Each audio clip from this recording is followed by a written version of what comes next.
Primitive data types. Java is an object-oriented programming language, which means that everything has to be represented as an object, and we make multiple objects and make them interact with each other to solve problems. Now, these objects come from classes, and we have to build classes to represent how an object looks like. It has to be representing the data to be stored and the behavior which are represented using methods. Now, to build these classes, we need some building blocks, and these building blocks are called the primitive data types. Primitive comes from primal, which means that it's going to be very basic, elementary. It has values, but it doesn't have methods or behavior. In Java, there are 8 primitive data types. These 8 primitive data types are byte, short, int, long, which these 4 together represent the numeric, integer, primitive data types. Then we have the double and float, which represent the floating point primitive data types.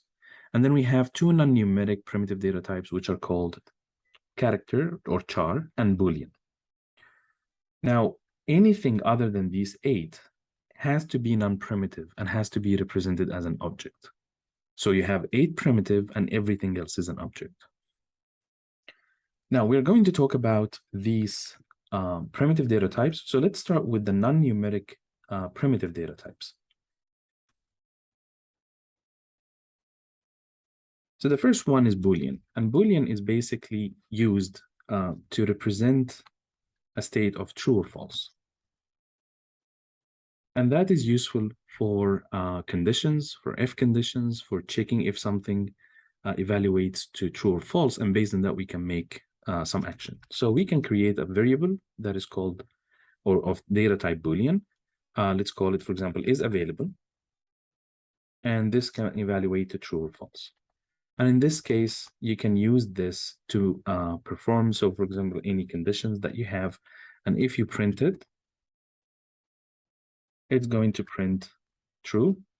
If you change it to be false, it's going to be false. This is useful when you do certain operations on strings or something, and then you try to find, like, for example, the method contains, which tells you true or false, and based on that, you can take an action. The second non-numeric data type is char, and this char is used to represent characters. And characters in Java, letters, for example, here, I'm going to call it letter. And characters are enclosed with single quotes like this. So in this case, I can put A, or I could reassign this to be, for example, A uppercase. That's a completely different character on the keyboard. Basically, any character on your keyboard can be represented as a char in Java. And that includes an empty space. So even an empty space is considered a character. The second one, or the last one that I would like to point out, is that you could also put the escape characters, if you remember it, something like \n, right? So this is escape character. And even though these are 2 actual characters on your keyboard that you had 2 different buttons, but Java is going to treat it as a single character, right? So Java is treating it as a special character. The next that we want to do is to deal with integer data types. And as we said, we have 4 of these. We have byte, short, int, and long.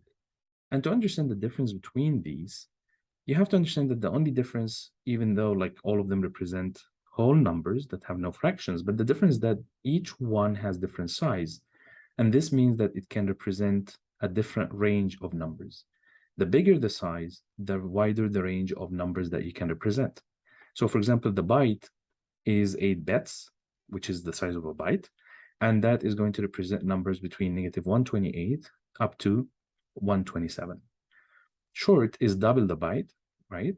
And this is going to represent this range. Int is 4 bytes and is going to represent that range. Then long is 8 bytes and is going to represent this huge range of numbers, which is greater than it. So in this case, you can represent the data in any way you want. So for example, I can say byte B is equal to, and I can put 15, and that's going to work.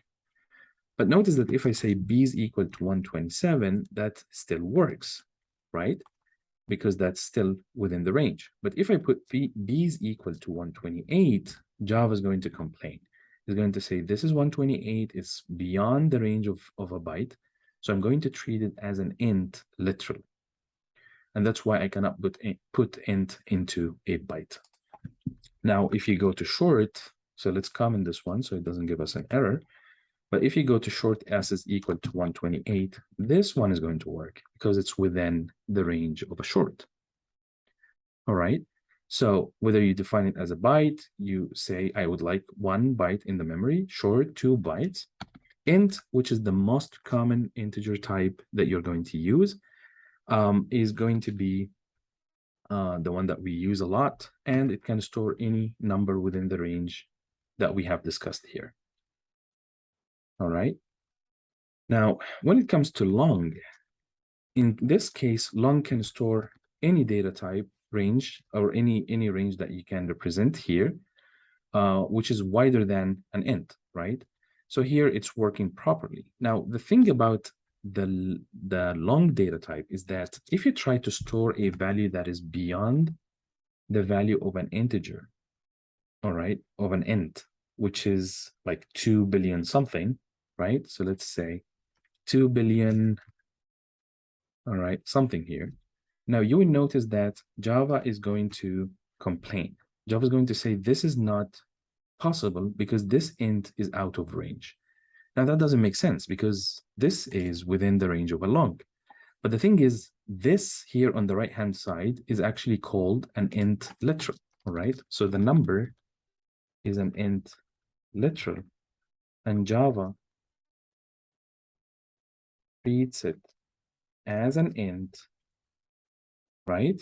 And an int has this maximum range, and that's why it's complaining. It say, hey, this literal is too large for an int. Because whenever I see an integer literal, I'm going to treat it as an int, all right? Now, to overcome this problem, we will have to do something called casting. We have to tell Java like, hey, this int literal, I would like you to treat it as a long literal, all right? So in this case, we would need to add the letter L, uppercase, or L lowercase, all right? So in this case here, we can say or L, which is L lowercase, will also work. All right, so that here is the only thing that we need to point out. However, in general, the most commonly used data type is going to be the int.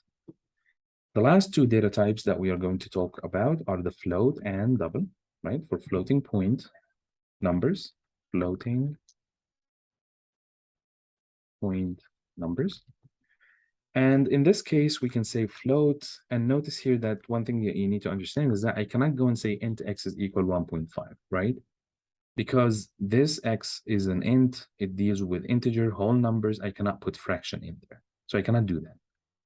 Now, float and double are supposed to deal with this. So if I go and say float x or f, let's call it x, is equal to 1.5, this is supposed to be stored. Notice here that float can represent this range, right? Which is huge. However, 1.5, Java is still complaining. And the reason it complains is exactly the same reason why it complained here. Java, by default, treats floating point literals as a double literal. So that's why it's saying I cannot put a double, right, into a float. And that's why it's complaining about this. So in this case, to fix this problem, I will need to put f lowercase or f will also work. So an f lowercase or f uppercase is telling Java, hey, I would like you to treat this literal as a double, as a float, and that's fine. So you can put it into that float. Does that make sense? And then the last one is the double. And that double here, this is the most commonly used. So the two common data types you will use are integer and double. All right. So the double have no problem. You can store any number that is a double. All right. In this case, and it's going to work properly. No complaints. The last thing that I would like to talk about primitive data type and non-primitive data types is how these numbers are represented in the memory. So the one thing that you need to understand is that when we talk about primitive data types, for example, when we say something like this, byte b is equal to 5, what's really happening is that in the memory, we have two types of memories. One is called the stack memory, and one is called the heap memory. Stack and heap. The stack has its name because it's basically just a stack of bytes that looks like a stack of plates like this. And this here has a fixed width, which is 1 byte, which is equivalent to 8 bits. So what happens that when I say byte b is equal to 5 is that I have b here, which is going to reserve exactly 1 byte, right? Which is one slice of this memory, and is going to store in it the value 5. All right. Now, on the other hand, when I say int, right, I is equal to 22, what really happens is that it goes here and stores reserves 4 bytes, right? And call it I, and then is going to store in it the value 22. So the common thing here to understand is that all primitive data types, they live in the stack memory, because we know how many bytes do we need to represent each one of these, and that is easy to go and reserve that stack for it. So primitive data types, they live in the stack memory. On the other hand, in the future, we will cover that. The heap is used to store objects. Non-primitive data types, they live in the heap memory.